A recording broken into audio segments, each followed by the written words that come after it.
Let's go to the SEC. Can I take you to my home state? Final score, Ole Miss 98, Kentucky 84, and that one was also way worse than that. I believe Ole Miss was up by 27 at one point, or it was a big gap. What's the story?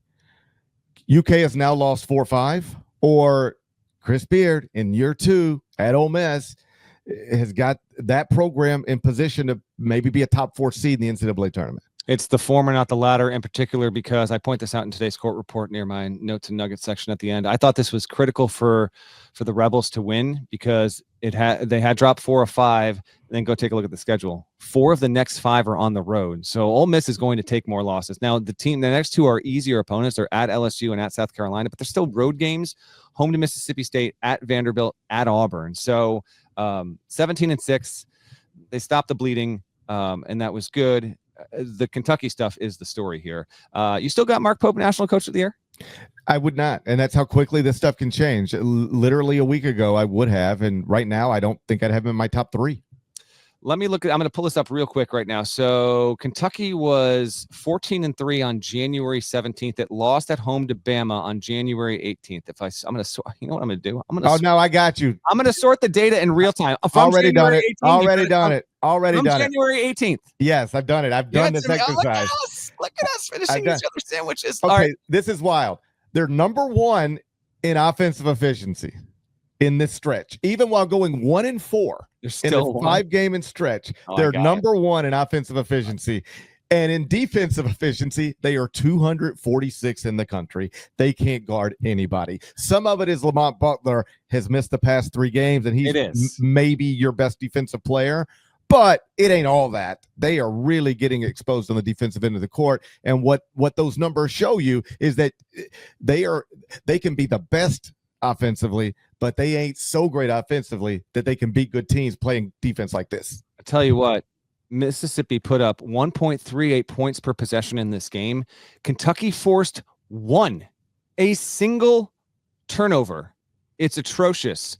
If you go back, credits to Rush the Court for digging this up. I saw this last night. This was before this game was over.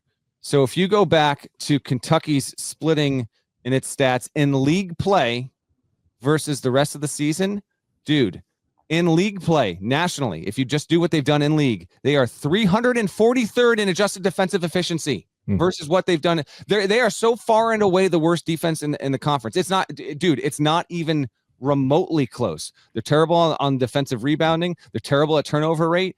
It is glaring. It is worse than this was a season ago under John Calipari. This has reached the point where I don't know if I ever truly talked myself into Kentucky as a national title contender, but I was definitely on the Kentucky as a Final Four contender. And now and they need Butler back. He's not their only good defensive player. Let's be clear about this. Let's not, they've got other guys who are capable on that end of the floor. It's just Butler is the best on the perimeter. He's the best man-to-man guy, and they need him. Now, if he was available for this entire stretch, maybe they would have flipped one loss into a win, but I think the issues are broader and bigger than just that overall. So when they get him back, perhaps they can switch this. But I'll tell you, the situation with Kentucky now, which is 4-5 in a tough SEC, has flipped from Final Four contender to this team is so vulnerable right now in defense that if they don't fix it, they're going to be a first-round upset victim. And doesn't that sound familiar in Lexington? So they have a reprieve allegedly coming up, home against South Carolina. Then they're home against Tennessee, at Texas, home to Vandy. It's the SEC. Most of these games are going to be grinds, and they got to fix it defensively. But, that was a 98-84 game. That was not that close. Ole Miss had never put up that many points on Kentucky in the program's history, man. And it was the second biggest margin of victory for Ole Miss against UK in the history of that in that series. Kentucky had been 14-1 against Mississippi in its past 15 games. So credit to the Rebels for getting a win. That's a good team that's had a really tough schedule, and more is coming. So expect some losses, but it's a team that could be a 5 seed, a 6 seed, a 7 seed in the tournament. Don't know what it's going to be, but it will have gone through the rigors. And I think once it gets into the tournament, it could be a team that's in a situation that benefits once it gets a change of scenery.